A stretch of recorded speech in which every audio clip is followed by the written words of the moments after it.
Welcome to Spotcast. This is episode 55. My name is Tim Mitchell, and I am in Toronto, Ontario, and I'm joined once again by Jonathan Kuline in Mississauga, Ontario. Hey, how's it going? And we're also joined by Jaime Lopez Jr. in Mr. and Mrs. Seattle. How's it going? Didn't come out quite right, did it? Mr. and Mrs. Seattle? Doesn't flow quite as well. Can we just say home of the Kraken? Home of the Kraken, Yeah. Yes. Yeah. Right. Ground zero for the coronavirus. In the U.S., that is, I should say. All righty. Okay, You know, so I guess you're in ground zero for the coronavirus in Canada, just saying. Yeah, well, yeah. So, yeah, we're getting our readiness plan together, if you know what I'm saying. You probably are at your place, too, I guess, right? Anyway, so as every good corporate citizen should. Mm-hmm. So, digging in, we got some fact check from last week. We were talking about Lone Star and Dark Helmet. I couldn't remember the name of Lone Star, and it was played, of course, by Bill Pullman in the movie of the name of the film of the Spaceballs, right? And the number one, as I referred to him in the same movie, was George Weiner, who played Colonel Sandurz, which is not spelt like that. But you can What's just the imagine. matter, Colonel Sandurz? Sandurz, Chicken? yes. Chicken? Yeah, okay. So we had a bit of a discussion last week about the emergency medical hologram last week, and so I went back and I watched this bit just again to sort of clarify, because you guys had noticed that he changed accents, and I didn't quite notice it that much. Probably because I come from the British Isles and they kind of all blend together after a while. Anyway. I just think I just heard a couple million Scotsmen screaming. And spoilers for tonight's show is that we have a couple new emergency holograms.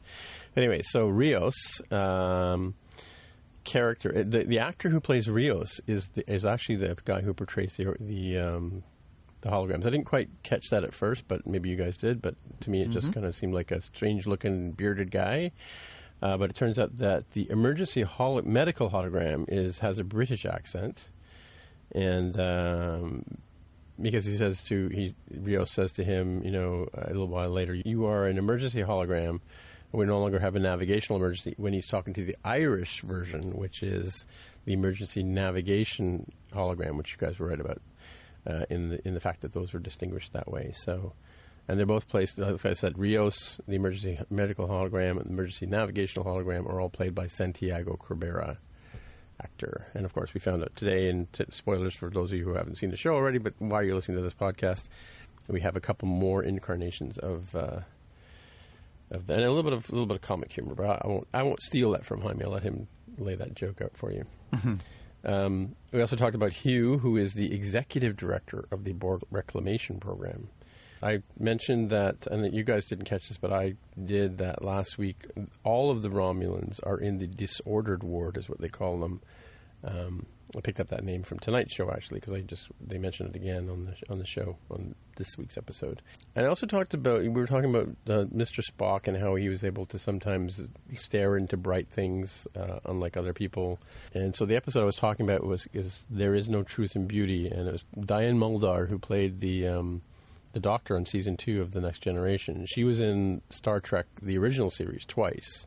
I think the first time she was as Dr. Miranda Jones, and she's the keeper of Kolos. And in that episode, McCoy discovers that she's actually blind, and that's why she's able to deal with this entity Kolos who nobody can look at because he'll go blind. And at one point during the show, he wants to inhabit Spock's body.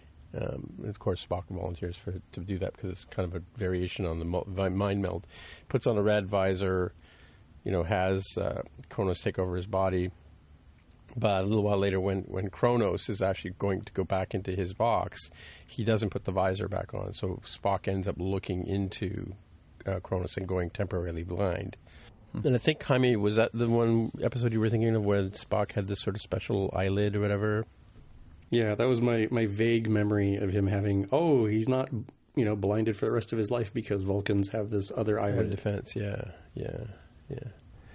All right, and then Jonathan, you have a follow-up as well. Yeah, You had brought up, Tim, you were asking about sort of where certain things will end up from going from the movie theater in 2019 to where they're going to end up on streaming services. And we talked about Jojo Rabbit as one of the examples. So I took a quick look to see where Jojo Rabbit was made. It was made by Fox Searchlight, which was one of the subsidiaries of Fox, 20th Century Fox. And, of course, like many other things, that's been snapped up by Disney. So I don't think Jojo Rabbit is likely to turn up on Disney Plus because it does seem a little, I don't know, I haven't seen the film, but it seems to be a little less family friendly. It's about Nazis. I don't know. Maybe it is. But I wonder if that might show up on a different platform or where it's going to turn up, because it doesn't seem to fit the milieu of Disney Plus. I don't think, Jaime, maybe you can correct us. Hulu doesn't really get movies like that, does it? I don't think so, but I also don't know what the strategy is going to be and how it's going to evolve for Hulu, because like you're right, like I can't really see Hitler's face right next to the Mickey Mouse icon on Disney Plus, right? That doesn't seem likely. So it's got to go somewhere. Well, they do have some controversial films. Like I've noticed on the Disney Channel that they do have, Disney Plus I should say, they do have some not more adult kind of material, like questionable material, I guess. They have all the Avengers stuff, for instance, right? You don't want your 4-year-old, maybe you do want your 4-year-old running around watching that stuff, but most people don't, right? So it's hard to say whether they'll actually pick this one up. What's an interesting note to it, I don't know if we put this in the show anywhere, but I don't know if you guys have heard that Amazon has been going around taking all the swastikas off of the Man in High Place, the Man in the High Castle material. Not the actual show. Off of the promotional material? Yeah, like I heard that they were taking the posters and any kind of advertising for. So I went around looking for Man in High Castle on Amazon Prime and stuff like that, but I hadn't seen any evidence of that. But I thought it was an interesting story that they're doing that, right? Yeah. Especially since it's a pivotal part of the story, right? Yeah, although again, I think you could. Yeah, I wonder how you promote. I mean, yeah, I wonder how you promote that without that, because that's sort of that's the shtick of the thing, is right. What if the Nazis won? Yeah, and it's not the first show like that. Wasn't there a movie like that once too with Rutger Hauer or something like that? Or yeah, I feel like that's been done. I mean, I think that the whole idea of like the path not taken is pretty prevalent in science fiction writing, right? Right. Yeah, I think there is a real special place. Point taken about more mature content. The Hitler and the Nazi imagery is treated very specially. At the very least, I'm speaking about this from an American standpoint. Cannot speak for any other countries. And I think it will be largely a matter of time, because there are still people alive today who suffered through that regime. And I think I had mentioned an episode or two ago when asked about, the 9/11 thing, like that's still meaningful to me, but pretty soon there will be people behind me who it won't be meaningful to, just like Pearl Harbor is not super meaningful to me other than as a historic event. So I think time might change some of those feelings there, but I don't know. It's hung around for so long, and there are people who don't want to see that imagery, and I think that's why Amazon is probably a little bit more careful with it than they might be with other things. Who knows? Yeah. But I think that's where it's coming from. Interesting too. I was just thinking about this. Is that Home Alone 2's been on TV quite a lot lately, and obviously because it's a Christmassy movie, and it was just replaying the other day, and I happened to catch the scene where I was just doing some channel surfing, and I saw the scene where Kevin McAllister goes up the World Trade Center. Yeah. And he's at the top of the World Trade Center, looking through the microscope or binoculars there, so something you'll have to explain to somebody what that scene is in the future, right? Well, and there's a scene with now U.S. President Donald Trump, right, as well in that movie where he's trying to come out of the hotel and he runs into Trump. I cannot recall the context, so I'm sure we can. Yeah, it was something about if you want to film in Trump Tower, I have to be in the movie was the story. Yeah, and then apparently over the holidays, the CBC broadcast that movie and cut the Trump portion out. Yeah, they claim it was to get it in to shorten the movie to get in like they cut a few scenes out of the movie. To get it to fit in within with commercial time, right? That's a good story too, though. Yeah, well, you'd have to think somewhere in there that a CBC editor was having, there had to be an in-joke there too, right? Yeah, ha ha ha, I just cut the U.S. president out of the movie. Yeah, exactly. Yeah. I always thought it was a funny scene anyway, to be honest with you. I mean, not funny, peculiar to have in a movie. But. Yeah. All right, moving on. Let's do some headlines. Headlines. Yeah, I feel like I knew this one was coming. I really wish I'd said it on the show so it'd be for the record. But the Birds of Prey and the fantabulous emancipation of one Harley Quinn is quite the name. And usually it's shortened to just Birds of Prey. And it turns out that doesn't market too well. People are like, what's this Birds of Prey? Wasn't that like a TV show like a while ago? So now they have renamed it to Harley Quinn Birds of Prey because people know who that is, especially because of Margot Robbie's portrayal of the character. So in this article, they make reference to Edge of Tomorrow, also known as Live, Die, Repeat, that also suffered from a name that didn't really explain the concept so well and doesn't, sort of catch you like Live, Die, Repeat. Like, oh, what's that movie about, right? Yeah, I even trolled y'all in our own private Slack channel and what's this movie in this magazine that I saw at the grocery store? I don't know what that movie is. Birds of Prey. Nobody's heard of that. That's right. Well, as the fine owner of like 150 Birds of Prey comic books, I guess I'm the one that they were targeting, and yet I still haven't gone and seen it either. It's a good strategy, I guess. Last I heard, they had made the change in the United States, but they hadn't made it here. I don't know if that has happened now, but it's kind of a strange thing. I mean, the marketing for it has been very Harley-centric, very Margot Robbie-centric.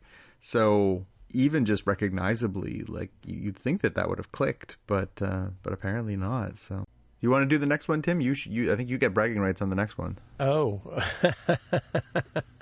Yeah, I called it. Well, no, I mean, in the same way that I thought Hillary Clinton would win the American election last year or 2 years ago, or whenever it was, 3 years ago. Yep. I was hoping that Parasite would do well. I still think it was one of the better movies, if not the best movie I saw last year. I saw it at the Toronto Film Festival, and I don't remember how I got a ticket. I think it was like a last-minute purchase. Because I was having a real hard time getting tickets because I got in late to the festival. But, it was amazing when I saw it, and I haven't seen it. I saw it the one time, and even still, just in that one viewing. And you know how I feel about movies with subtitles. I mean, not that I have anything against foreign films. It's just I find it tiresome to have to read subtitles when you're trying to pay attention to what's on the screen. But yeah, this was a really great movie, and amazing that it won not only, I think it won, 3 or 4 Oscars? 4, yeah. 4, like it won adapted screenplay, I think, right? Or original screenplay. Yep. It won Best Director. Yep. It Best won International Film. Best International Film, which is a renaming for this year to sort of, rather than just call it foreign film, which is kind of a, not quite fair. Mm-hmm. And then went in to win Best Film of all, right? So, or Best Film of the Year, which is amazing. Yeah. I mean, I think the last time I saw a movie like that was like that the one with Kim Basinger, American something or other. Russell Crowe and L.A. Confidential. L.A. Confidential, thank you. That's the one. Yeah. Yes, L.A. Confidential is a great movie. I love that one. Yeah. So, but what I meant was like when I came out of the movie, I kind of thought, this is a really good movie. Just like that kind of was a really good movie, right? Mm-hmm. Yeah. So, what do you guys think? Again, having not seen Parasite, I don't really have an opinion on that. Although I think I'm grateful for the fact that it does seem like a progressive step. So kudos for that. I think it's worth mentioning also a couple of the other winners, particularly one we talked about here, that Joaquin Phoenix won for his performance, best actor for the Joker, and that was sort of the big sort of genre comic booky thing that happened as well, and then gave a very serious speech. Very serious, that guy. He's a very serious actor. Mm-hmm. Mm-hmm. Yeah. Well, I think I mentioned at the time that it is worth seeing the movie. I found, I found it a little bit the Joker trope, now that we've had, Heath Ledger, obviously phenomenal performance, and then Jared Leto as well, right? And Jack Nicholson's performance is pretty Jack iconic too, yeah. Yeah. I mean, so they see, you can even throw Cesar Romano into that mix too, right? But Romero, sorry. And his mustache too? And his mustache too. But, so winning an Oscar for that style of performance, I mean, it was a good performance, but it was a bit like, and maybe it was part of Todd Phillips' sort of style, because he does sort of mirror Scorsese's, King of Comedy in a sense too. There's a little bit of that in there. Have you seen the movie yet, John? No. It's all on my to-do list. Yeah, I mean, it was great to see it in the theater, because there's some really, panoramic, spectacular shots that are in the movie, like very well, laid out kind of thing. Somebody pointed out that his dance on the stairs is very similar to Bono in Zoo TV. Oh, yeah? Yeah, you remember how the character, I forget what he called that guy with the Fly. The glasses. Didn't he call him the Fly? The Fly, yeah. When he comes out at the beginning of the show and he's, waving his arms and kicking his feet up in the air, that's the same. If you look at the dance that he does in Zoo TV concert tour, the Joker does the same thing. So it's kind of, so anyway. Maybe, are they paying tribute to that? I don't know. But interesting. Have you seen the Joker yet, Hame? I have, and it's a very strange film, because I don't know how well it plays as a superhero movie, because it's very non-traditional that way. It's definitely not an uplifting movie. It's a very, very sad movie, watching somebody's descent into madness. And I do think that Joaquin Phoenix did a real solid job with that. And so I definitely agreed with the best actor for my own personal preferences. Yeah, it is definitely a good movie from that point of view. And I guess I mean, it kind of got hammered from Scorsese in terms of fact, or I think it was Scorsese and Francis Ford Coppola, I think, were saying that they didn't think these comic book movies were real movies, sort of things. But, I mean, Jonathan's been telling me for years since I met him that, that graphic novels are to be taken seriously, right? So, and they are, right? Well, at a point, you've got to respect the writing is good writing, whether it's good writing for a comic book, good writing for a magazine, good writing for a newspaper, good writing for a novel. It's good writing. What's the difference about filmmaking, right? If you put talented people in good roles, the cream will rise. So I did see Parasite. I definitely recommend people watch that. So I'm curious, did you see it in English, or did you see it with subtitles? No, subtitled. I prefer original language and subtitles. Yeah, I wonder, because I've seen some commercials for it where they've dubbed the voices, they've dubbed it over with an English-speaking voice, right? Which is that just for commercial purposes, though? Maybe to get people into this, because I mean, I think they did mention at the Oscars, I think maybe one of the acceptance speeches, that it's amazing that people are actually accepting of a movie that is in its native tongue, right, and with subtitles. Yeah, I mean, it's funny because I mean, even still, like, I remember watching it in the theater, and everybody kind of getting the joke at the same time, even though it was out of time with the actual performance on the screen, right? Like if somebody said something funny, everybody kind of read it at the same speed or whatever, and we all kind of guffawed at the same time. Which, so it was very, that whole tribal movie going experience still worked even with the subtitles, right? So yeah. I'm curious because I know that Crouching Tiger, Hidden Dragon which also won for Best Picture, I believe, right? Didn't it? I was under the impression the sound of three men reaching for their phones. Anyway, you guys look it up. But I remember in the theater I saw that a couple of times in the theater, and that was in the original Mandarin and won for Best International Feature Film or Best Foreign Film at that point, but didn't win Best Picture. Okay. So, but it did win an Oscar, but which is what I remember. But when it came out on DVD, you could switch it over to English, so you could understand the language without having to read the subtitles, right? So, because that again was another amazing visual movie with good story, right? But and Captain Giorgio was in that one. Mm-hmm. She was. Yeah. Parasite, to me, when people have asked me, I said, all right, the best way I can describe the filmmaking is acknowledge the fact that it's not a horror film per se, but imagine if Jordan Peele was Korean. And it has that sort of feel to it. Like it would fit, like, you know, in a 3 DVD box with Us and Get Out. Yeah, and Bong Joon-ho's, I mean, we've talked on this pod before about Snowpiercer, right? Like that, you know, you could see that this person was a very talented filmmaker. Like he didn't come out of nowhere. Right. Right. Yeah, it's interesting. Edgar Wright also posted on Twitter, and maybe I'll find a link for the show notes, but he posted on Twitter saying, you know, it's not, it is a great movie, obviously, but he listed a whole bunch of Korean films that you should go back and watch, right? Just to sort of see how their whole industry has grown up over the last while. He lists like maybe 12 or 13 over a series of 3 or 4 tweets, you know, and I don't know about you, but I respect Edgar Wright's opinion a lot, so. Mm-hmm. The other thing that I wanted to say that it was interesting that I picked up on that you were talking about there, Tim, was the renaming of the award to Best International Feature Film. Right, yeah. Mm-hmm. It seems strange to me because that feels like it's less descriptive of what the award is than foreign film. Well, like, I understand people are getting probably kind of hung up on the word foreign and foreigner, I suppose.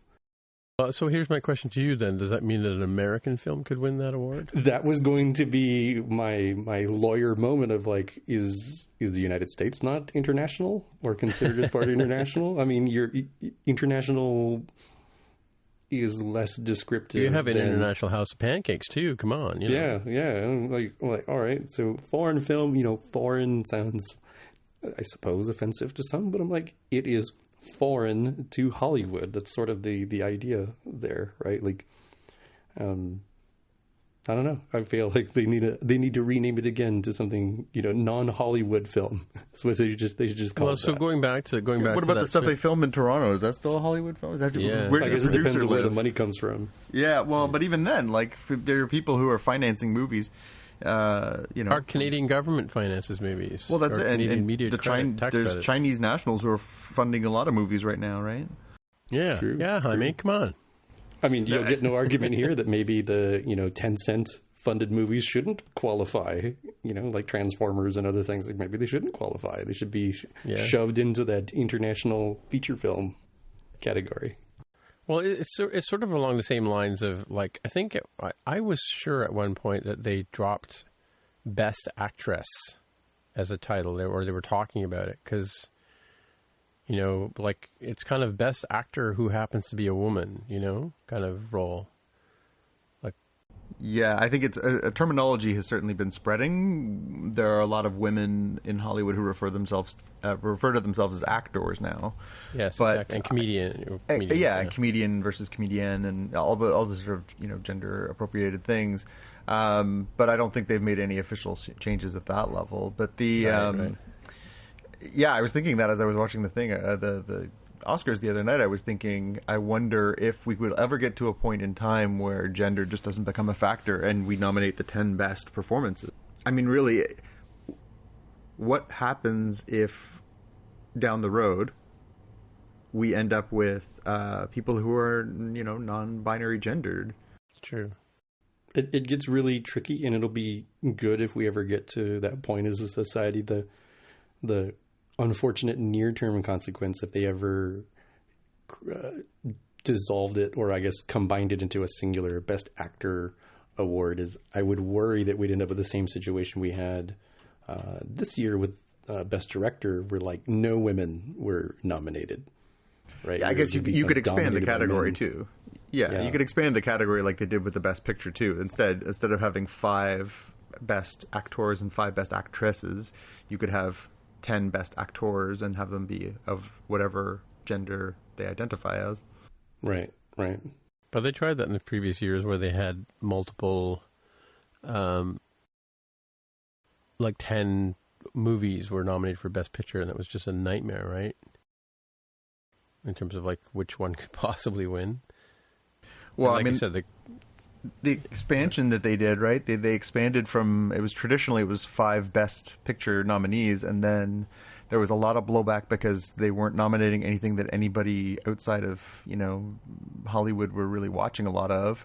They weren't nominating mainstream films, and so they expanded it to up to 10 just so that they could include the Dark Knights and things like that to appease the masses.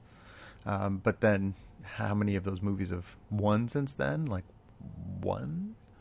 Yeah, it Like was a Lord of the nutty overreaction of like 5 might have left who got snubbed on the border, borderline ones, but you needed like 6 or 7 total to accommodate for that. You really didn't need 10. Yeah, and they don't have to do 10. It's up to 10. So there's been years where it's 10 and there's years where it's 9 and whatever. But it's Hollywood branding too, right? That way on, that many on demands and Apple, iTunes and all the other services, you can say it was an Oscar nominated picture. Really, Oscars is really just a brand, right? True. It's a brand of quality, I think.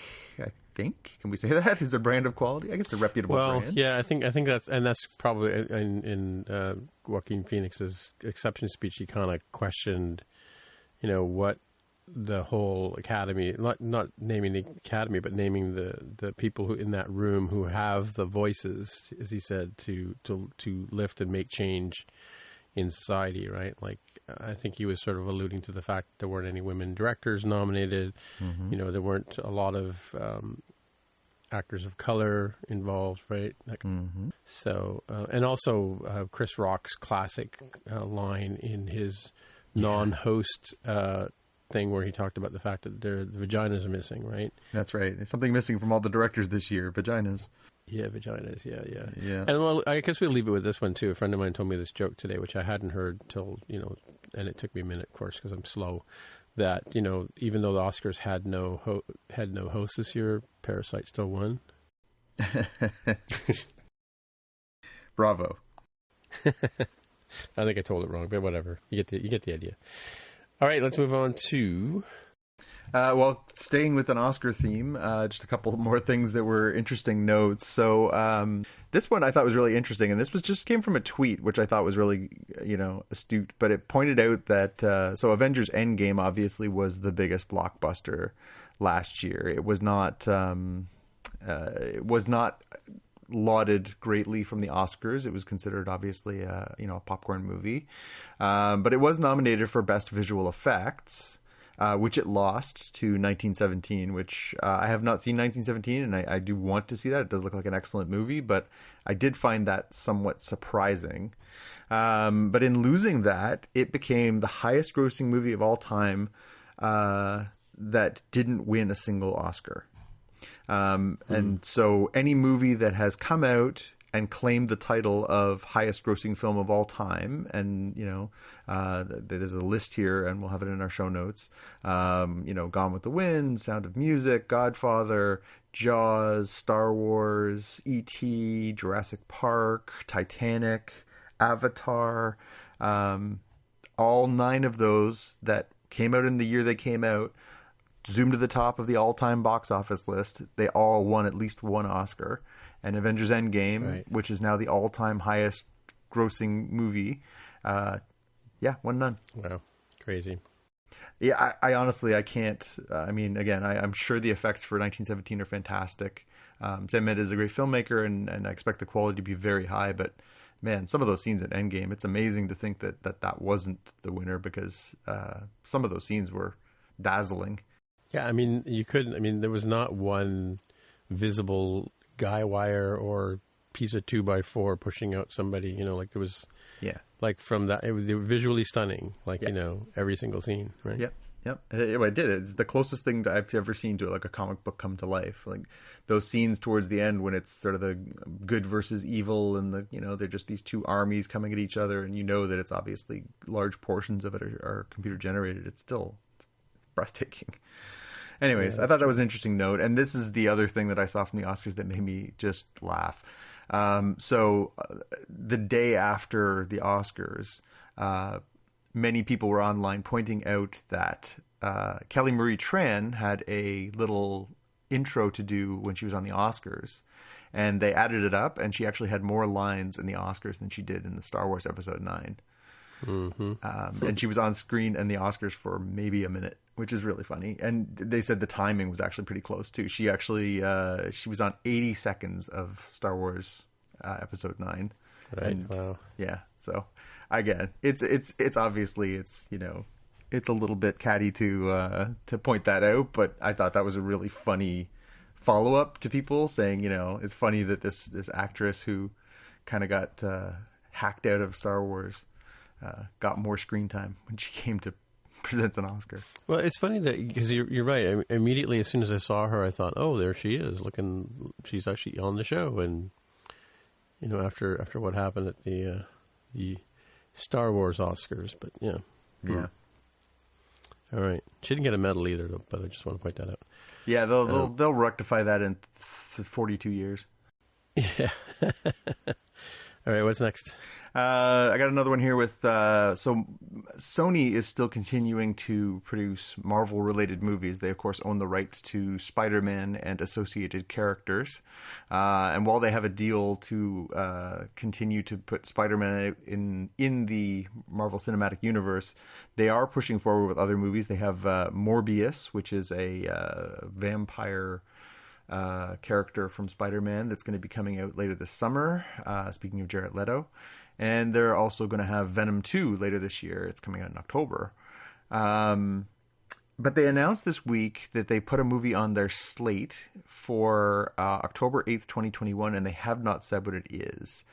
So we know that in July of 2021, so that's obviously next summer, they're going to be putting out the third Spider-Man movie that they've co-created with Marvel Cinematic Universe, sequel to Spider-Man Far From Home. And now we've got this other one on the slate, but they haven't said what it is. So this has got lots of people speculating on what from that universe they might do next. A couple things that I've heard and my own speculation. So they've talked about doing Black Cat, Silver Sable. They've talked about doing Sinister Six, which is Spider-Man's villains. And I wonder if it might be a sequel to Spider-Man Into the Spider-Verse. So either way, interesting that this is sort of this hold in your calendar for next October. Wondering what that'll be. So this is 2020 this is coming out? No, 2021. 2020 they have Morbius and Venom 2. And then next year they've got Spider-Man 3, new Spider-Man 3, and then they've got whatever this is. Right, gotcha. All right. And any wish list items, Jaime? Yeah, I went down the Sinister Six route, and I was thinking that Doc Ock, especially if it hinted at all at the superior Spider-Man as a possible future. Maybe Vulture. And then I ran short because I was like, I don't think you really do anything with like Rhino. I don't think you can hold a whole movie, Yeah. Yeah, I wonder what they're going to do. I personally, again, my wish list is top of my wish list is a sequel to Spider-Man Into the Spider-Verse. That was a mind-blowingly good movie, I thought. Yeah, that's kind of what I was thinking too, but I'm not. Well, the problem is those kind of movies take a while too, so that might be a little ambitious to get that out by next fall. I think we might be looking at 2022 just because it takes a while to make something of that caliber. Okay. And the last thing I've got in here is that we've got another main actor hired to be on Marvel's Disney Plus series Loki, Gugu Mbatha Raw, who is on the morning show on Apple Plus, is that what? Right. Apple Plus is going to be joining the cast. Obviously, starring alongside Tom Hiddleston is going to be Loki, and we talked about last week. Owen Wilson is obviously signed on as well. Wow, and so yeah, we've got another star. It'll be interesting to see who they have her playing. There's no listed person who she's going to be, so it'll be interesting to see who they're going to make her do. Fans of our world will probably remember her from the San Junipero episode of Black Mirror. Okay. It's Apple TV Plus, by the way. Apple those TV yelling Plus. At your phones. Apple TV Plus. Sorry, my apologies. Yeah. So I could say something about the morning show relative to her, but I won't spoil it for people who haven't seen it yet. That would probably be best. Yes, let's put it that way. Okay. Jaime, got something? Yeah, I'm so glad that I saw this while I was eating dinner tonight. So the new teaser video has come out with Robert Pattinson's Batman. So we got our first look of him in the Batsuit. Really? Isn't there sort of an age requirement for Batman? Well, I suppose it depends what they do, right? Because I was thinking this would be like Batman Year One kind of era, where like he's just getting started out, maybe. And Pattinson's not as young as I think we think he is. I mean, he's got to be in his 30s. Like what? That's what I mean. Like so when Keaton and Kilmer and Clooney and those guys all played Batman, were they all sort of roughly around the same age, or? I think so. I mean, there certainly have been older ones. I mean, Ben Affleck's in his 40s for sure, and he was Batman as recently as 2 years ago. Right. So, yeah, I mean, I don't think there's necessarily an age limit, although the talk was for this version of it that they were going to do more sort of the Dark Knight detective, a little more sort of back to that era. It seems obviously unlikely that that's what they're doing given this, but... Interesting. Yeah, trying to describe how the thing looks. So it looks like more like body armor, a little bit more like obvious plating that makes up the suit. The cowl is not like fully integrated down into the cape. There's actually a little bit of a collar, it looks like, when you look at it. And fans who are much more astute than I have pointed out that the bat symbol that's on the chest, one, I should say it doesn't have like a head. It's kind of more stylized. It's more like just the wings sort of sense. And people have pointed out that there is a Batman story in the comic books, and I think it's called Manufacture for Use, which shows Batman taking the actual gun that killed his parents, melting it down or destroying it and turning it into the symbol on his chest that would protect him. Yeah, we talked about that. That was from the Detective Comics 1000 issue that came out last year. Kevin Smith wrote that. Oh, really? Huh.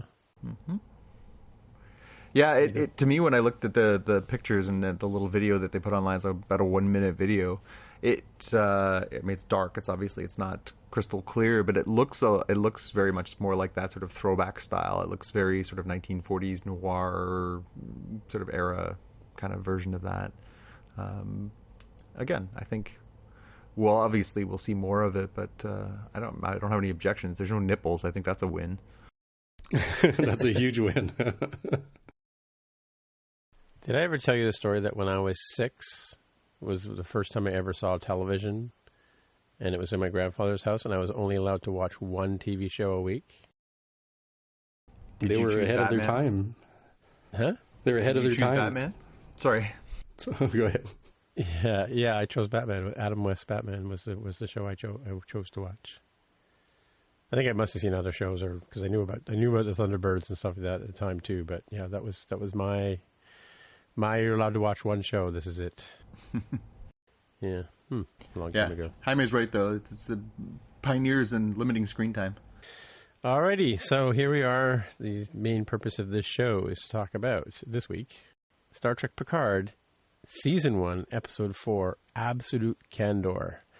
And so this week, I think Jaime is going to do the play-by-play, and Jonathan and I will do the color interruptible commentary. Yeah, feel free to jump in. You guys will see where I'm at. So we start out this episode 14 years ago on planet Vashti in the Beta Quadrant, which is the... It's significant they always start 14 years ago, you know? It's got a lot of... show you in a flashback what happened so you understand the relevance for the current time. So they set us there in the Beta Quadrant on planet Vashti in the Romulan relocation hub, where Picard visits a Romulan nunnery that houses a young boy named Elnor. They have a little bit of, reconnection there. It's clear that they know each other. And a quote that I have here is about promises are prisons, when Elnor asks for a very specific sort of favor from Picard. And we see some more of Picard's relationship with the child, where he teaches the boy to fence, and we've also learned that the Candor part is very similar in my head to the Divergent series. If anybody's ever read those books or seen the movies, where unlike typical Romulan culture that's like all about secrecy, just like Laris told us about in a previous episode, these folks live quite the opposite, where everything is out there in the open. If they have a thought, they will think it and say it directly to you. Thus the absolute candor. So it's in this sort of scenes where Picard learns about the attack by the synths. And so he has to leave to deal with the fallout of that.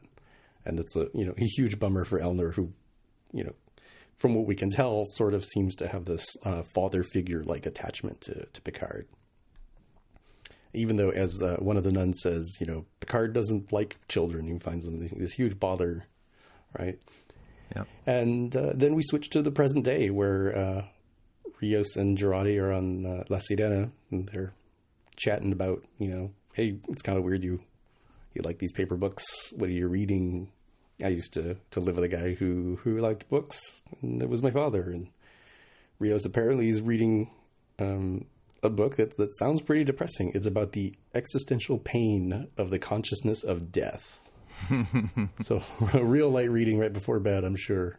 And then next we see Picard entering the holomatrix, where it kind of looks like he's at the chateau, but it's all just a holographic illusion. And we meet the Mr. Hospitality hologram, which has a distinct southern accent. So this is another version of Rios as hologram that has a different accent. So I think, unlike the last time where we were a little unsure between EMH and ENH, if we heard it correctly, and the differences between British and Irish accents, the southern accent definitely stuck out. And I think right there I was like, all right, this is going to be a thing. There's a theme here with all of these different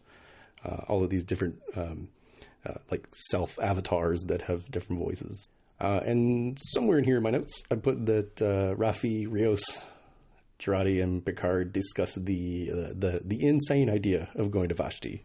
So Raffi's totally against it, and he's like, "What are you doing? That's not a good idea." Rios points out that there's a pirate or brigand of some sort who's named Candor, who got a hold of an antique bird of prey, Romulan bird of prey that would be, and is running wild, so causing a little bit of trouble, stirring up stuff in space. And we learn more about they quote the Romulan rebirth movement. Mm-hmm. I don't recall if that was ever solidified anywhere here, but they at least they're sort of anti-Federation kind of group, I think. Like the logic extremist kind of idea. That was the impression I got. Did they distinctly point out to individuals or what this was about? No, they just talked about some of the dangers of going to this now abandoned. Yeah, it's the relocation hub. Yeah, relocation. That's the word I'm looking for. Yeah, yeah, and they don't make express reference to it, but they do make a point later in the episode when Picard sees a group of sort of armed men of highlighting that the insignia that they have on their shoulder, right, which yeah. I think that is supposed to be the tip of signifying these are members of that movement. Right. And the other thing they mentioned in their Jaime is that this territory, while it also has the Warlord, is Fenris Rangers territory. But they never really express what the Fenris Rangers are, although they mention them a few times in this episode as sort of the protectors of this area, this territory of space. Right. And we also learned that the nuns we saw before are actually Romulan warrior nuns. Yeah. Kawat Milnat, or something similar. It was really hard to catch the name. Kawat Malat. Kawat Malat. Kawat Malat, yeah. And apparently those warrior nuns are enemies of the Tal Shiar. Right. So that's an interesting little bit of history that I'm sure will come to play as we go through things.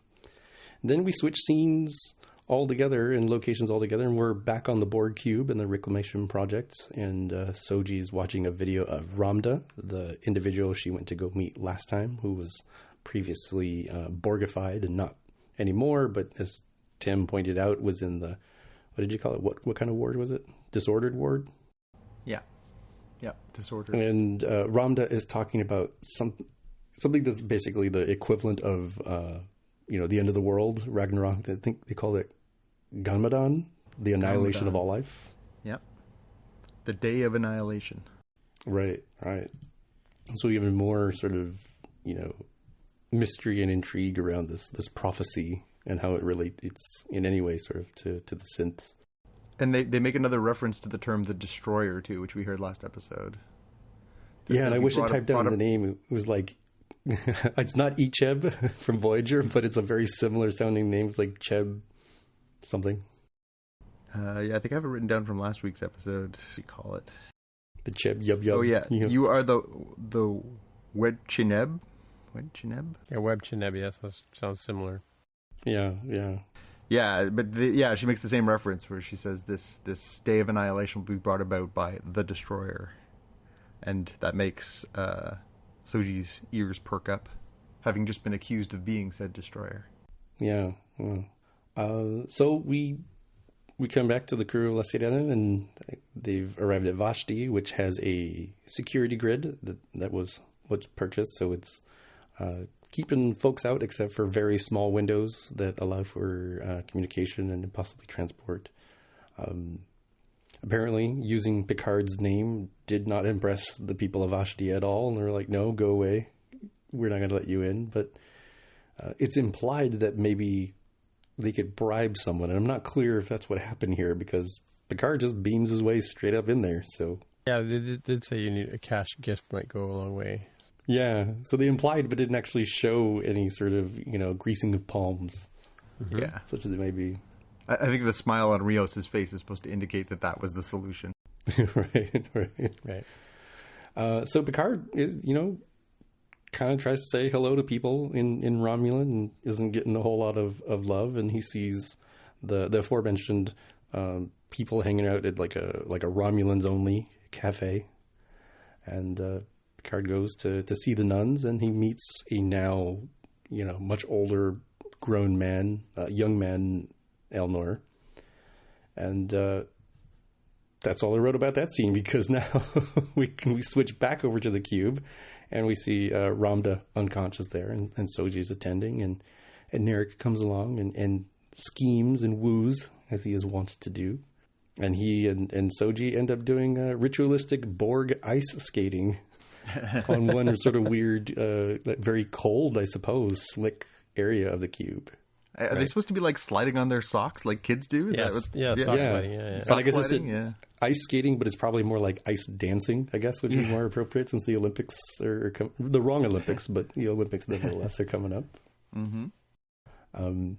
And this gets to kind of an interesting point of like who knows what here, where Narek, who's Romulan, points out that it's kind of weird that humans have normal passenger manifest stuff is like clear and open, and hey, this ship called the Ellison that you supposedly boarded some years ago, you weren't on the manifest. So he's like, what are you talking about? I totally remember doing that. And I think we know, right, that that it would make sense that she wasn't on there, because she was born roughly 3-ish years ago, right? And everything she knows about herself and all her memories are a lie to her. But it seems like Narek, not only knows that, but is sort of poking and prodding at the, how much does she know about her true self, sort of thing. It's a couple of good little moments in that scene too, where she starts with the two of them sitting down together, and she's sitting there with Ramda, right? And she says, when Ramda looked at me, I felt seen. And then he puts his hand on hers and it delivers the most cheesy line, "I see you, Soji." Which, ladies, if any dude ever says that to you, run. Just run the opposite direction. And then she afterwards says, she sort of is trying to figure out who he is and what his deal is. And she says, you come and go as you please. You get to do whatever you want. Are you Tal Shiar? And he says, no. And she says, well, if you were Tal Shiar, would you still say no? And he says, yes. And of course, it's the perfect lie, because he's Jacques Vage, not Tal Shiar, right? You ask the wrong question, you get the wrong answer. Right. But yeah, some interesting little...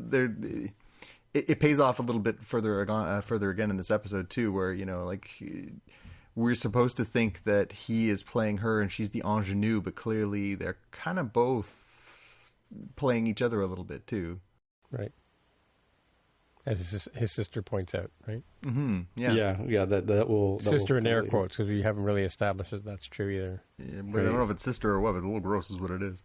So we go back into space, or I guess a different part of space, and you get warning that the bird of prey Candor is coming. So things need to hurry up real quick. I think here is probably where Picard learns that Elnor and the nunnery, which is supposed to be all women warriors, he'll never be one of them because he's a man, but he is effectively one in terms of his ability to fight and being just sort of a awesome fighter in general. It's time to roll, but there's like 7 minutes between now and the next window that it can open up for folks to be beamed out. So Picard decides to go cause some trouble at the saloon is what it felt like, right? Kicks down the sign and stomps on it, yeah. Yeah, and he comes in, he goes and sits down. He's like, hey, waiter, bring me some stuff, and, oh, hey, how's it going? And this one former Romulan senator comes over and explains, I saw you. I saw you when you came and spoke to the Senate and talked about how the magnanimous Federation was going to help us, and then they didn't, and you punked out, and things are looking bad for Picard. The Romulans, buddies there surround Picard, and they've all got swords, and we're gonna sword fight, which Picard initially refuses, but they throw the blade in such a way that he has basically no choice but to catch it or watch it bounce off his face. Mm-hmm. And Picard does a little bit of fencing swordplay, as we know the character is skilled in, but he's a much older man, so he's definitely not in a good way here. And so Elnor shows up and saves the day by just straight up ninja murdering a couple guys, including the main Romulan senator guy, just beheading the guy, and in really good detail. His skin, his blood was green as it sort of oozed out when his head fell off. Well, he did give the guy a chance. He said, stand down or you're going to die, and the guy doesn't, and Elnor feels he has no choice but to lop his head off, right? It's true. Takes his head off and then says, I regret your choice. Yeah. That was a great line. I regret your choice. I'm not paying $5.99 a month to see you guys talk it out and have feelings. No, I want to see a guy get ninja. Katana chopped across the neck. Yeah. So Elnor is now bonded to Picard as Kalinkar, which was brought up earlier, that the nun warrior group, they bond themselves to a worthy sort of journey, which I guess I overlooked the fact that Picard had tried to convince Elnor earlier in talking about Lieutenant Commander Data, and basically sort of recapping the story as we know it so far, and trying to convince him that, hey, this is a worthy cause. We get Spot, Data's orange cat, name dropped, so that was kind of nice to hear that. And as you'd expect, Elnor's a little PO'd that he was left behind and storms off, right? Yeah, there's definitely a theme so far in this series that Picard really dropped the ball with regard to maintaining friendships and connections. It seemed like when he left Starfleet, he more or less closed himself off from everybody except the Tal Shiar buddies on the chateau, is what it feels like. Like he didn't follow up with folks that he could have very well and reasonably followed. And people call him out, they're like, dude, are you only here because you need me? You haven't said anything to me for years. Rafi said something very similar. Elnor is pointing it out. And speaking of Elnor, when he and Picard get beamed up just in time because swords don't do, what is it? Blasters? No, Disruptors, yeah. God, I'm trying to remember. Just trying to be cute with the Han Solo quote. That's very appropriate here. Of kooky weapon. I'll take a good disruptor in a fight any day. Yeah. Strange hokey religions can't be replaced by a good blaster at your side or something. Exactly. Yeah. And once they get beamed aboard, Elnor just gets, reprimanded by Picard of like, you shouldn't have killed this guy. You didn't have to do that. Without my permission, pretty much. Yeah, that's not the way we're going to do it. Roll over. Yeah. And we find out, because Jurati ends up getting a little bit of a funny moment here, finding out like, hey, so what's the reason which our journey here is considered worthy? It's like, well, this particular group only binds themselves to a lost cause. Yeah. Right. Yeah, not exactly the answer she was hoping for. Yeah, it doesn't exactly, pep you up in the morning sort of thing. No. Then we switch over to Narek, who's asleep and who gets disturbed out of said sleep by his sister. They have some conversation about, hey, what the heck's going on? Like, you need to hurry it up. This robot, talking about Soji, like she's the Ichib Yub Yub. I forgot what we called that. I should have written it down. The Web Jizeb. Yeah. She's the destroyer. You need to hurry. And he's like, look, I know what I'm doing here. We can't push it too hard because if we do, she'll activate and then we won't learn where the rest of them are. We won't be able to eliminate them from the universe. And she full on like chokes him up against the wall and forces him to really say like, look, what is this thing? This isn't your girlfriend. You're here on a mission. You need to recognize the seriousness, the gravity of what's going on here. Yeah.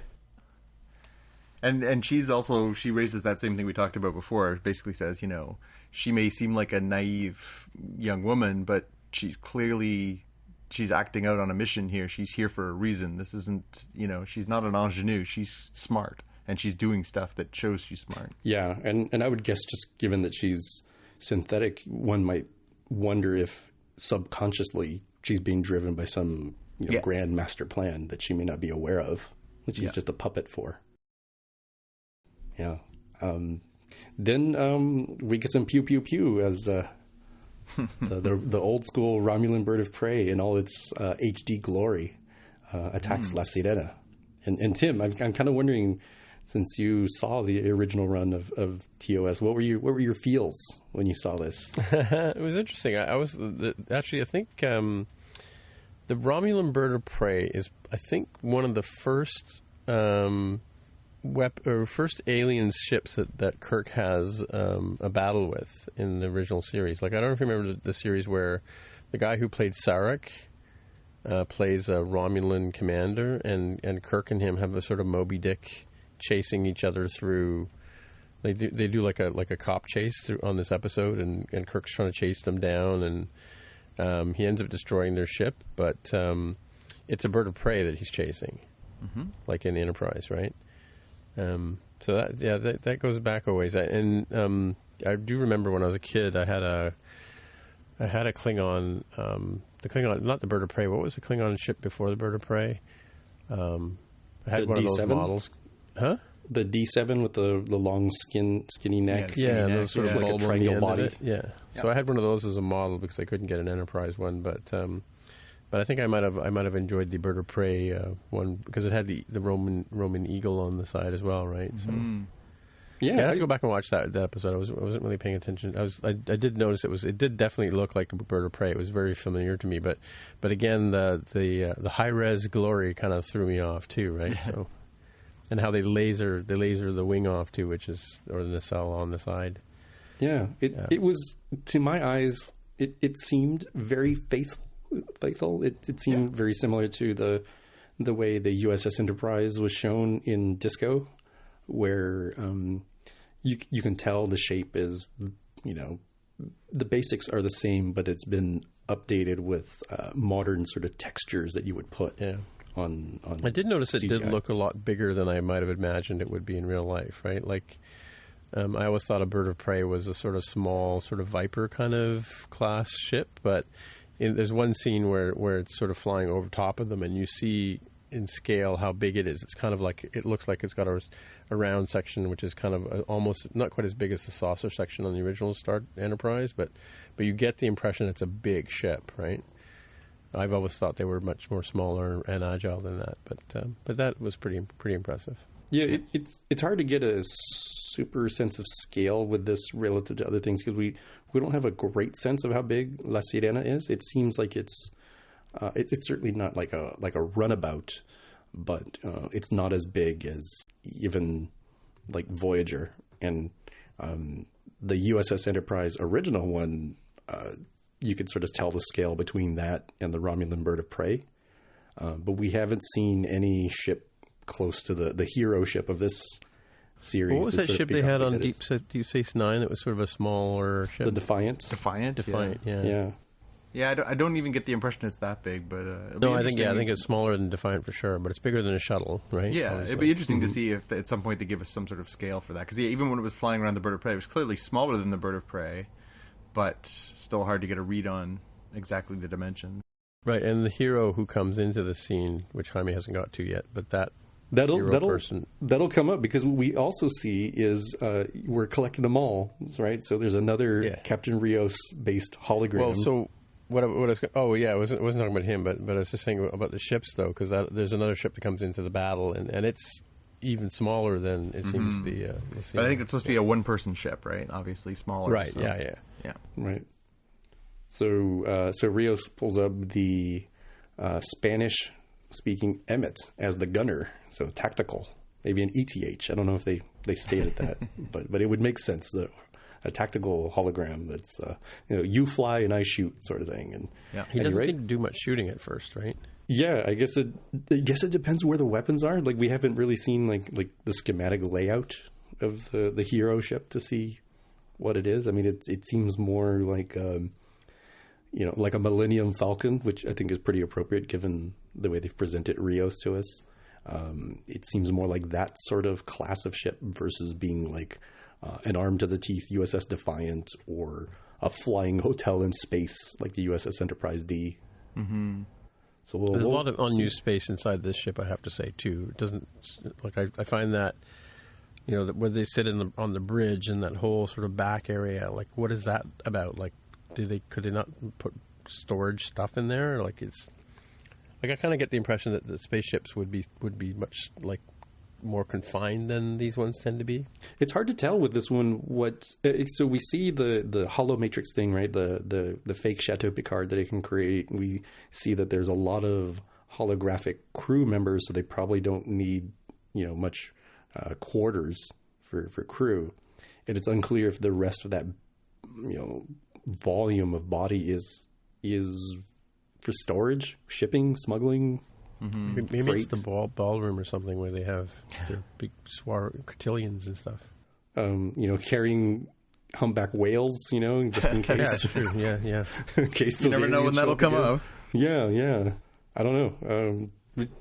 There's a lot for them to play with, but I also agree with you, Tim, that it seems a lot more cavernous and open, even compared to larger ships like the Enterprise D, which was certainly very roomy, but it sort of felt like it was less roomy than this. What else we got here? Oh, so yes. So Tim, you'd mentioned the unmarked, small fighter that comes in to help, and they laser off the nacelle, part of the little wing from the Bird of Prey, and the friendly ship is damaged, and the pilot needs to be emergency beamed out, and Picard's like, yep, do it. Just right here. And Elnor, you be ready to stabby stab, right? Okay, cool. They beam the person over, and holy smokes, I wrote in the notes here, heads up, 7 up. 7 of 9 has joined the party. Yeah, with a great line, too. You owe me a ship, Picard. Yeah. Dun, dun, dun. Dun, dun, dun. Dun, dun, dun. Yeah, I don't know if you guys see the previews for next week. No. I don't know. No. I don't think you get the Ready Room stuff, so we'll leave that till next time. Yeah. Mm. Well, we can watch the Ready Room, but we have to use like a VPN tool to get onto YouTube and watch it. So, which is a pain in the butt. Which one? Yeah, I think you covered it up. The only thing you missed, though, there's only one detail you missed in this entire retelling of the episode. What's that? It was directed by Jonathan Frakes.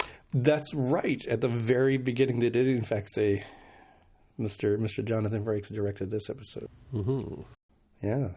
Which, according to the Ready Room, meant that there was lots of laughing and jovialness because, when Picard and him get together, or Patrick Stewart and him get together, apparently it's mayhem. Yeah. And, that actually speaks a lot to the differences in style between... And it's clearly, Star Trek Picard is modern Trek in the way it's filmed. But the style is notably different than Disco. I'm pretty sure it was the Frakes... one of the Frakes directed episodes where they did this wild crane shot that was like being like on a roller coaster almost, where they like went up and around the crew talking about stuff. I can't remember, talking about Control probably. And this is a lot more sort of laid back and more contemplative when it comes to the way that it's filmed. So a little bit quieter. The episode, you mean, yeah? I had in my notes, so when... There's some good symmetry, too. So the first scene, when we flash back to 14 years ago, we see Picard beamed down into the middle of this relocation hub, and he's saying Jolan True, hello to everybody in Romulin, and everybody's come to see him, and they're really gathering against him. And then they have the scene later on where he beams back down to the planet after being away for 14 years, and obviously they're not happy to see him, and he does the exact same sort of walk through town, but now he's getting the scorn and the looks and stuff like that. It's interesting. I like the way they filmed that too. The really good symmetry between the two scenes of where we were and how he was a hero and where we are now, where he's a pariah. And I like this. So that during that scene, he's walking through town. You see one of the guys sitting at that Romulan bar tap on his communicator badge. To sort of say, hey, you'll never guess who I just saw here. And then Rios later on says, or I think it's actually Raffi says, you're trending on Twitter and it's not good. Right, yeah. I was thinking that too. It's like, oh no.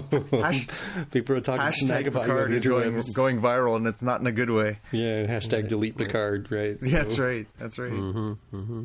Yeah. So what are our takeaways from this one? Again, a little bit of a glue episode. Introducing a new character and sort of developing the story around him and, his relationship with Picard and his relationship with his skills. Like, how does he get to be such a ninja good fighter and loner, right? In that he was raised by the nuns who aren't supposed to have males in their area, right? And that he kind of like, never left the nest, as it were, right? So, which is kind of weird, but just finished his training, apparently. And then, of course, we were introduced to an old character, which we all know about, but, of course, she's going to have a different tone to her behavior in episodes coming up, I'm sure, right? Yeah, I like, there was a nice moment there where Picard meets with Zani, the leader of the Kowat Malat, and says, are you sure you want me to take him? He could die when he goes out there. And she says, yeah, but he hasn't really lived yet. So he's got to go. He's got to go and live his life. I thought that was a really nice scene between the two of them. So I guess he's like 18, 19 now. Yeah, I would have said he's in his early 14 20s. years. Yeah. He was probably like an 8 or 10-year-old kid, I guess, right? But yeah, he definitely, it's funny because he sort of, you see them as a kid and then she sort of says, yeah, he's a badass now. But that scene, you get that really, tight scene where Picard's in trouble and he's like, I am here. This is who I am. You don't want to mess with me. And they're like, it's fine. And then, 2 seconds later, there's, one guy's head sliding off his shoulders. It's a pretty quick sense of who this young man is and what he's capable of. I thought that was really eloquently done. Yeah, but I think as soon as you saw the conflict going between Picard and the other Romulans, that he was going to jump in and save the day. That was coming a mile away. I don't know. Would they have been that blatantly obvious about things What do you mean? In the original series or in the Next Generation? Like they seem, the writing seemed to be a bit more on the nose. Yeah, clever. You're right. It was a little telegraphed Clever. here, but then I don't know how else you could, you got to get from point A to point B on some of this stuff too.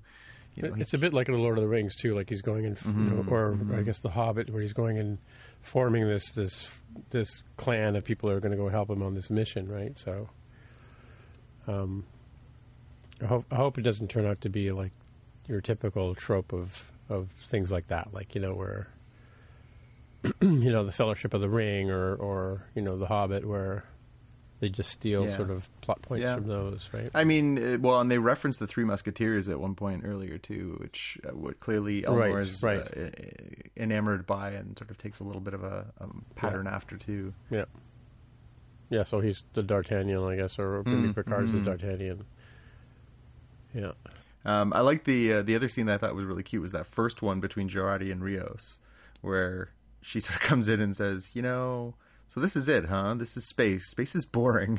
Space turned out to be super boring. And then she starts listing off all the mathematical equations for the number of planets and the number of galaxies. And she's like, actually, space is kind of the wrong name for it. Shouldn't it just be called vast quantities of stuff? Yeah, exactly, yeah. Yeah, she's cute. I really like Alison Pill. I really enjoyed her in a few different shows. I liked her on The Newsroom a lot. And it's the existential pain of living with the consciousness of death and how it defines us as human beings. Oh, thank you. See, I tried mightily to write it down when the commercial break comes up. To what did I hear? You can pause the show and I could, but it ruins the timing. And I didn't have time to watch the episode twice, which maybe I will start doing if I get time. Watch it straight through and then watch it to take notes. Yeah, I always pause it and of course I have the subtitles on because I don't like it when people mumble on TV shows. But yeah, and what they say is that when Raffi finds out that they're not going directly to Free Cloud, she finds out he wants to make a stop. She goes, he wants to make a stop? Yeah, she gets a lot of good lines, doesn't she? Yeah. So he's got to pick up I like things, the same scene where Mr. Hospitality, the hologram, is showing Picard around the replica of his study, and when Rios comes into the room, he sort of says, "Beat it," basically to the hologram. Says, "Hey, I effing hate that guy." He sees Rios and just kind of that one made me laugh. Disappears into the ether. Yeah, makes you wonder now. We've seen 4 different distinctive holograms with different personalities and voices and everything. I wonder how many. It's more a bit like Harcourt French Mud. That's the episode at the end where Kirk curses Mudd to have multiple copies of his wife. I had a feeling with this episode after we saw how many more of these Rios shaped holograms there were. It feels like a thing, and I don't know if the thing is normally the sort of thing of extreme narcissism, but it doesn't seem like it fits this character. And what came to mind is, I wonder if this is some sort of weird sort of sickness where he's are those accents mapped to people that he lost in whatever tragic event occurred where his captain's brains were splattered on the bulkhead. Are these crewmates that he had? There was one who sounded British and there was one who had a southern accent, and I don't know, something to keep an eye on, because this seems weird now. Yeah, and the fact that they're casting his likeness too. I mean, obviously we've established that the holograms can be programmed to look like whatever, but it is kind of telling that he only ever wants the company of himself too. And I mean, it did establish that he takes orders or takes directions just like a proper Starfleet officer, Federation lackey would, right? Because she calls him on that too, about making the stop. No, I think this felt like you're watching, puzzle pieces fall into place. Obviously, the first few episodes we sort of got the first 4 characters in place that get on the ship and start heading out. Now we've added these next 2 pieces in 7 of 9 and Elnor. So I think we're there, right? As far as we know from the cast list, this is sort of where we're at. This is the crew. Yep. And now it's the mystery of how do they get to figure out where Soji is and and letting her know. Well, we have to what she is and have a fun trip to Free Cloud now too, right? Yeah, so. Yeah. Oh, and we're going to run into Dr. Maddox, is it? Right? That's right. Well, that's why they're going to Free Cloud, right? Yeah. And he's going to be all grumpy and upset with Picard, and because he gave him a stick to play with and a book and left him with his robots. Yep. All right, well, I guess we'll tune in next week to find out what happens. Same bat time, same bat channel. So, Doctor Who, somebody wrote on here with a pink highlighter, which must be Jonathan. My dog is acting kind of nutty. Let me go take care of that. I actually didn't see this week's Doctor Who, so I think you guys go ahead and chat about it while I deal with this dog, and I'll be back. No, we'll skip. I'll be back. We'll skip. We can skip. Can we skip? Yeah. I mean, it was a fine episode. It was nothing special. Mm-hmm. It was a Doctor Who episode. Oh, this is the Boogeyman this was one, right? The guy who haunts your dreams thing. Yeah, it was fine, but again, still, I don't get how you sort of go from like canonically important episodes into follow-up episodes. We did get a little bit this week of what the Doctor was sort of like, well, what do I do without them? And there was like a little bit of sort of seemed like some sort of existential and some weirdness with their friends. Like last year, I've forgotten the name of the Indian girl. What's her? Jazz. Jasminder, Jazz. Yeah. So last year, her parents were with her sister. And they were nowhere to be seen in this episode. Yeah. Kind of weird, right? Were they out shopping at the time? Or something? Yeah. They could get them back for that episode. Yeah, and then the Ryan is his name. Ryan's best mate. That he's hanging out with. Was he ever in the show before? I don't recall seeing him, but that's not to say. Again, same thing with They obviously. Graham goes back and is playing cards with his buddies too. We don't know who the heck those guys are. And he starts to have these weird visions and things. Yeah. So. Yeah, again, to me it was just like, yep, that's a Doctor Who episode. It was weird, and there was, weird space aliens who conveniently have British accents. And the two stars or two planets colliding with the little thing in between, and that, those kind of, weird, paradoxy kind of things are normal in Doctor Who, right? And I think you kind of go from these weird sort of, something weird is happening over here, and, these people are like, kind of like, the plots are a bit like the original series of Star Trek used to be. Like, they were all, there was never any sort of overarching themes. The only time they ever had a double story was when they did the one around the cage, right? Mm-hmm. But, each episode was self-contained and resolved itself within 40 minutes, right? And, so a Doctor Who is a lot like that, and like they have these sort of injustices that the Doctor goes and rectifies, in a matter of 40 minutes, like where peoples are oppressed or whatever, In this case here, it was sort of the discovering that the boogeyman and the Princess Peach. The Princess Peach were together in like they were. Playing against. I thought the vignette where they tell the story of how these two beings came into being and worked together, that was an interesting little vignette in the middle. Mm-hmm. But yeah, like last week we kind of missed it. Last week they were talking about the microplastics that are in all of us, right? Mm-hmm. And how the plastic is destroying the planet, and it's this virus is attracted to plastic for some reason. Maybe it could help clean up the plastic. I don't know, but. So last week's was a sort of environmental one. 2 weeks ago or 3 weeks ago was an environmental one. So they have these sort of, but then they have these interesting characters like the Junoon army was kind of cool, right? Yeah, and they may come.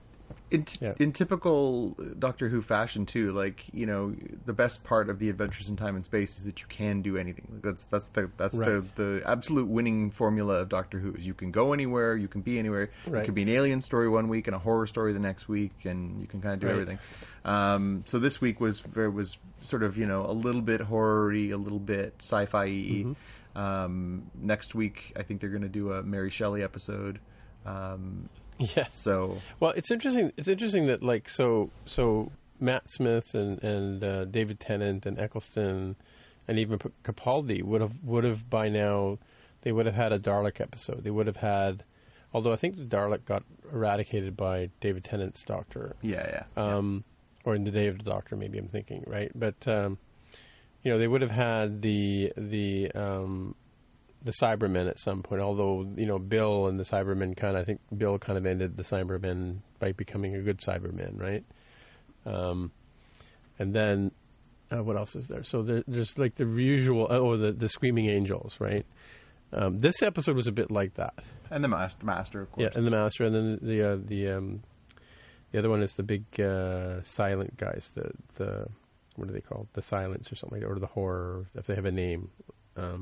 you know, where you don't look behind you, because if you look behind you, you'll see them, and they have a name particular, but you know, and then they also have those people at it's not MI5 or MI6, is it? There's like the whole spy thing. Yeah, the British with, right? the British secret government agency people, right, that they run. And you know, there's in that one there's like a lizard lady. There's I think Jenna Coleman was involved with those guys too, right, at one point. But you know, so there's a lot of like recurring characters, but it seems like this new Doctor seems to want to move away from all that kind of stuff. Although John Barrowman kind of did hint about a Cyberman coming, right? So and they've already said that. So we talked about it, I think, a little bit last week. So there's 10 episodes this season. This was episode 7.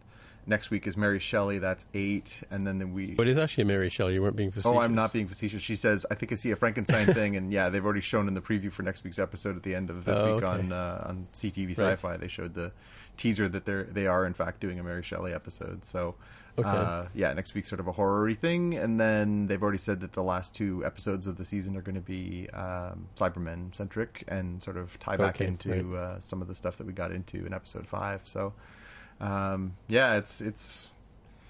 it's been kind of a quick season, and not a terrible season, but also sort of a little bit of an inconsistent it's a new showrunner, right? Like the last 2 years.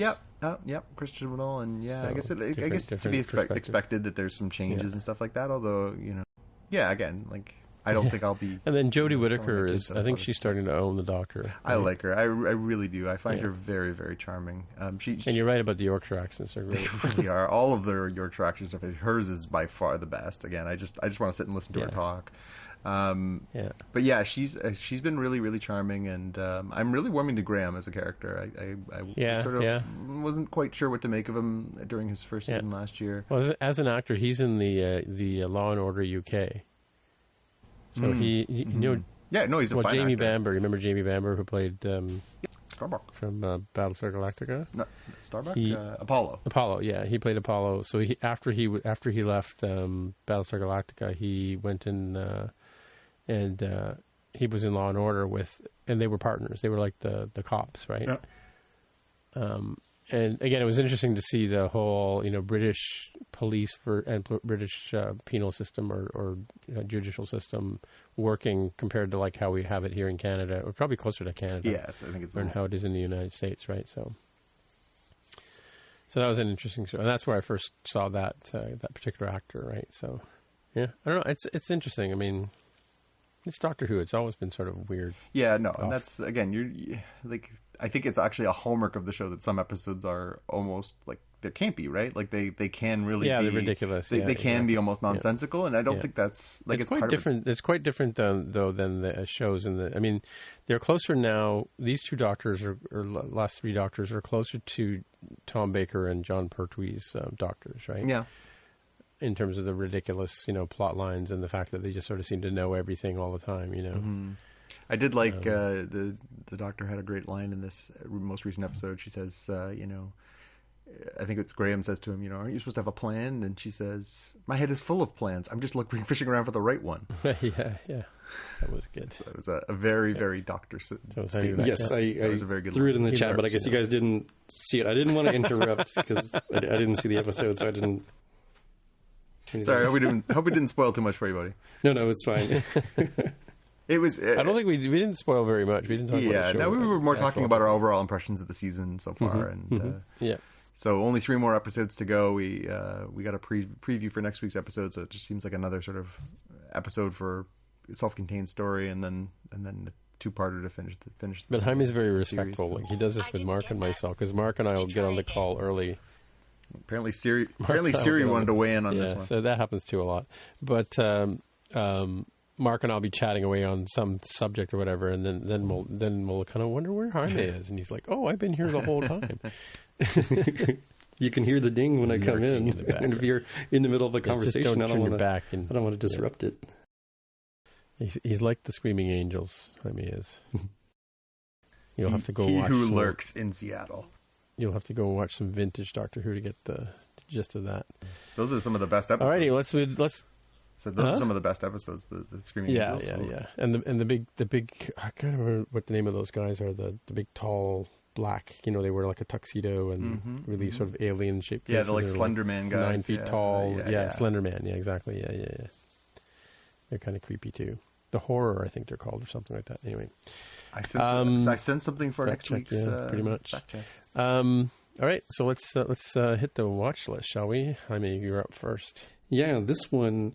Let me set the mood for you. So we had to wait forever to see the ultimate team up of a movie with Jackie Chan and Jet Li, and we've waited even longer for this next ultimate team up. Jackie Chan and Arnold Schwarzenegger. Yeah. What? in the Iron Mask. So in my pick of the week for the watch list is the trailer for the Iron Mask, which has Arnold Schwarzenegger hamming it up as as what I assume is like a British soldier of some sort. Jackie Chan is involved in kung fu-y type business. There is a lady with a dragon. It's not Daenerys. This is a Chinese style dragon. And I have no idea what's going on. It is apparently a sequel to a 2014 Russian horror fantasy film called The Forbidden Kingdom, aka V or Vi 3D or Forbidden Empire. So the Iron Mask. Yes, I remember. Yeah, it looks so nutty. And I think it's worth watching the trailer at the very least. Okay. Yeah, that's very weird. I can't find this Doctor Who villain, so we'll move on to Jonathan's thing. All right. My pick for this week, something that's sort of been on my radar for a few weeks since it came out. So Netflix has done an adaptation of Locke and Key, which was a comic book series from about a decade back. About a family whose father is murdered. So it's a wife and 3 kids. The dad is killed, and they are forced to move into his family estate in Massachusetts. And they quickly discover that in this place that there are these basically doors that are portals. And the portals, take them different places, but they have to go throughout and find these missing keys.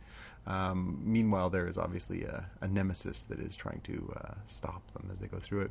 I'm keen. I've seen some of the reviews so far, and they're sort of a little sort of back and forth. Some of them seem like positive, and some said, it's not quite as fun as the book, but either way, I think I might check out the first couple episodes and sort of see if it's enough to hook me in. But it looks interesting. A little horror-y, a little sci-fi-y, and I think the hope was that this was going to be sort of a new sort of Stranger Things, get some buzz behind it thing, and that hasn't happened so far. So take a look and see what it's like. So, are you still trying to find out your character? Yeah, no, it's the silence. The silence. The silence. Yes, it's the silence.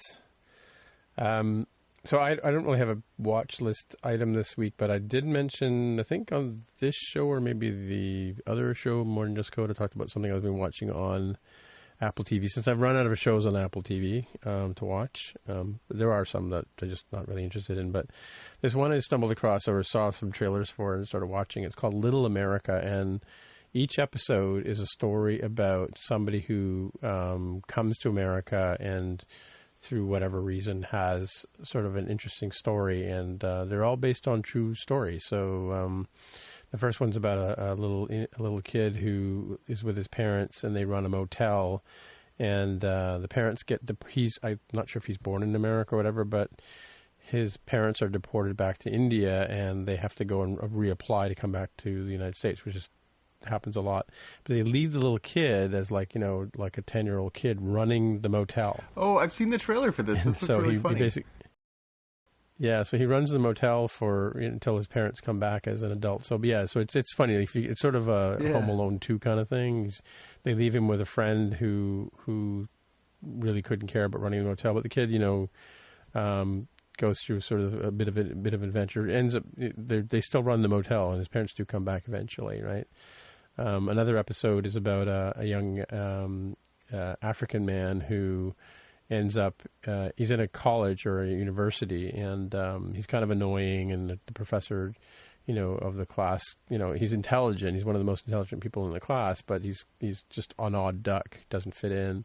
This is somewhere in the South, right? And so he sees one of the cool students with big 10-gallon hat and boots, and he decides he's told by somebody he needs to sort of try and fit in, right? So he goes and gets himself a cowboy hat and boots and stuff like that, and he ends up getting the position he wants to get. He's trying to apply for a TA position with this professor. So that's an interesting story. Fun sort of story how he tells how he relates to his family and stuff like that. Sort of all in his head, sort of thing. But he communicates with his family at home. His plan was to go back, make some money and then go back home and help the family run the family business. But of course, it's Africa, that falls apart, right? And the last one I just watched was a really interesting one about a woman in a commune who one of those things where you go and there's like a Zen Buddhist leader, and they're in this commune for a week or two and they can't say a word, right?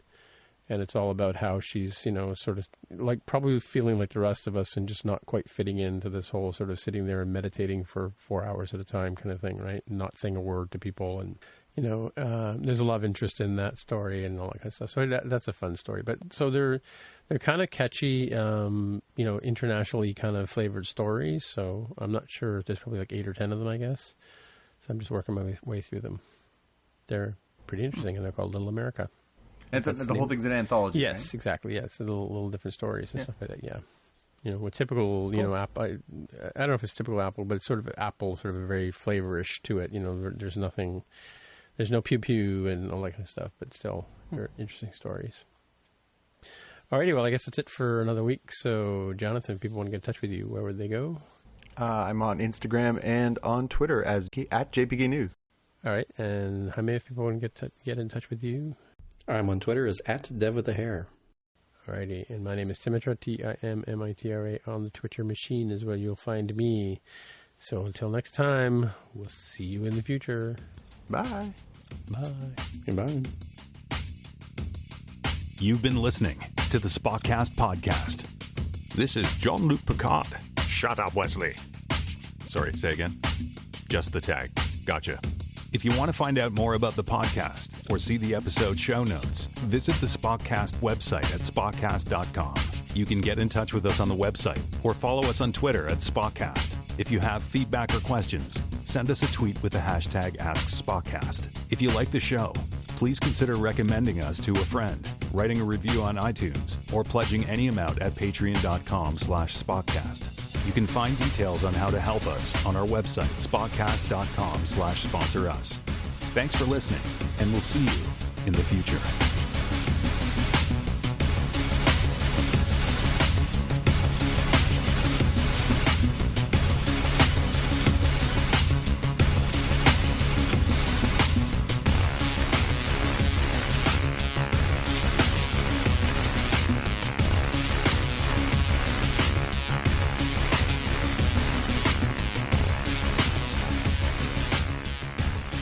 Nobody ever says live long and prosper. Come on. Live long and try and keep your head on your shoulders, kids. Yeah, keep your head on your shoulders. Exactly. Yep. I regret your decision. You may regret your decision, yes. It's a story of many people's lives. Alrighty. Well, I guess that's it. That's it. That's all. Done. Beans. Till next time. Yeah, I think Who's up next time? I guess it would be me. The notes. I forgot the order. You. Cool. Take copious notes. I'll try to do the same to fill in color commentary. Somebody chatting with me? I didn't see a chat here. Oh, everybody back. Oh, that's you. Okay, sorry. I wasn't looking at the screen. Alrighty. All right. Talk to you later. See you guys. Bye. Talk to you later. Bye.